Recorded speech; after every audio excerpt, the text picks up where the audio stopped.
Hey, it's Dustin from Green Method Farms and co-creator of hempfarmingacademy.com. And in this video, I am going to show you how to farm industrial hemp using the farming methods that we used this year. So stick with me.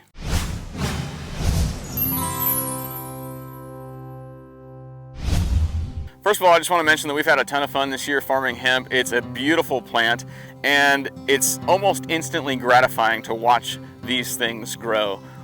Only 4 months ago, we planted them early May, and they were about 5 or 6 inches tall. Just these little things, you didn't even know if they're going to survive, and before you know it, they are growing, and every week there's progress until they get to the size where they're almost as tall as me. They're as tall as me in some areas of this field. And then they're just producing beautiful flowers and have a really nice smell. So even though the plants mature over the course of 4 months here in Central Oregon, we have been planning this process over the course of more like 9 months since the beginning of the year, taking samples of our soil and getting those tested to understand the pH levels and also understand the nutrients within the soil. And then it took some time to till the soil and get it right so that we could lay our plastic and our drip line and eventually plant in early June.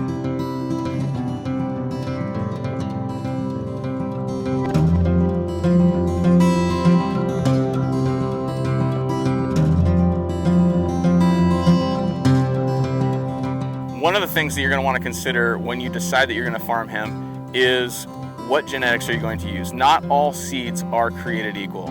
For us, it was really important that the seed company had a good track record of producing really large, high CBD percentage plants, and also they had a high percentage feminization rate. Out of the 12,000 plants that we have here in this field, we've only found 5 male plants that we had to remove, which makes farming a little bit easier. And we know that we're going to be able to keep most of our crop and allow the females just to fulfill the genetic potential that they have.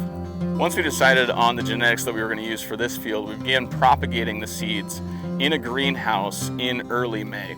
And during that time, that gave us the ability to be able to lay our rows and lay our plastic mulch and our drip tape and establish a nice, healthy, moist soil to be able to plant our seedlings in early June.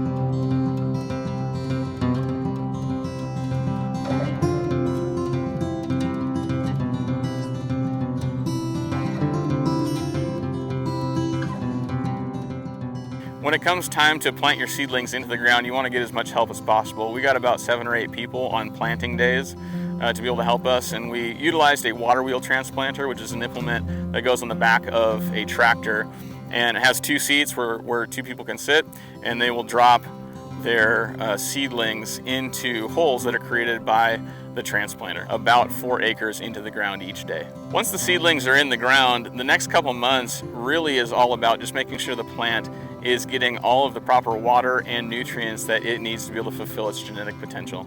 Those farming duties would include just checking and removing weeds in your rows.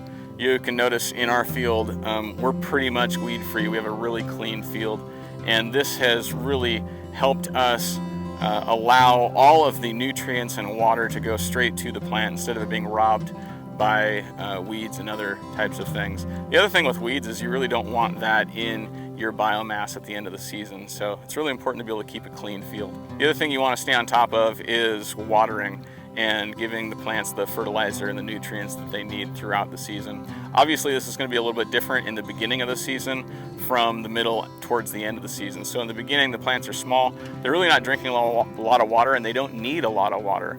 But when it gets really hot in the middle of the summer, mid-July, plants are large and they are drinking a lot of water. So you need to make sure they're getting enough water at that point and that they're getting the nutrients that they need. Sometime mid to late July, the plant is going to transfer from the vegetative stage to the flowering stage, and it's going to really start focusing on producing flowers for the rest of the season.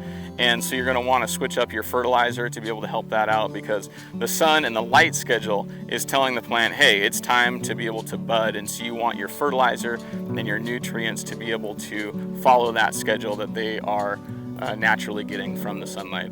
When it comes to fertilization, we fertilized straight through the drip tape right to the roots, as well as a foliar feeding. So at the beginning of the season, when we were foliar feeding, we just used a backpack sprayer, and it was relatively easy to be able to walk the rows and spray the plants. But as the plants got bigger, you can imagine spraying a large plant like this is going to take a lot of time, and to be able to do that over 10 acres, 12,000 plants, it's going to take, we figured it would probably take about 50 man-hours. So my partner developed a new little mechanism, and he was able to put a sprayer on the back of a three-wheeler and be able to go up and down the rows and spray that way. So that brings up another point, because we spaced our rows 8 feet wide so that we could drive a 3 or 4-wheeler down without any problems. Some people don't like to do that. They like to, maximize their land. We have a lot of land here, and so we figured, why not space the rows out really large so that we can drive an ATV up and down the rows.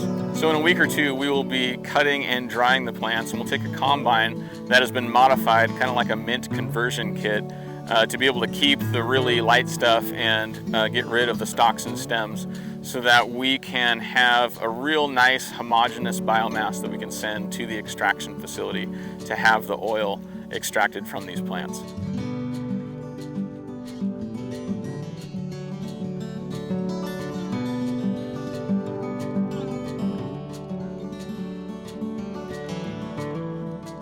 Something that you'll definitely want to consider before you decide to start farming hemp is the risk that's involved. Anytime you get into farming, there's certain things that are out of your control.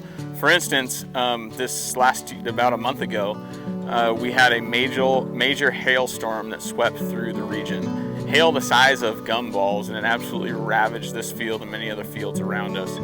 You can actually see some of the damage still on these leaves. Broke the stems, broke leaves.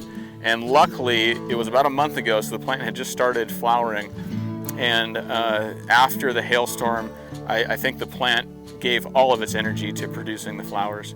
We were fortunate because we still have something to show for it, and it looks like this crop has not only survived, but it's thrived. But there are other farms in the region that lost everything. They had nothing but sticks and stems left in their field. So you definitely want to consider the risk that's involved, because there is a lot of risk in farming. And that's why I've created a couple resources for you. The first one is a free PDF that is a hemp farming timeline and budget planner. So on this PDF, it'll go January through December, and it'll tell you the things that you need to be doing each month during that month. And it'll also show you a per acre budget so that you can plan your financing for your hemp farm.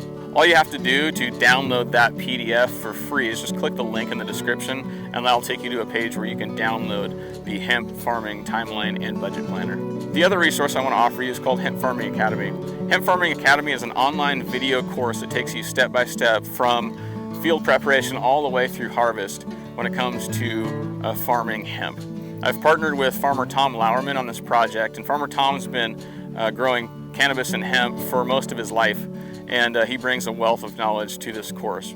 So if you are planning on farming hemp and you want some instructions and some help along the way, Hemp Farming Academy would be a great resource for you. You can find it at hempfarmingacademy.com, or you can also click the link that is in the description for that. Well, thanks for watching this video. Hopefully it's been helpful for you. If you have any questions or comments, go ahead and put those in the comment section below, and I wish you a successful hemp farming season.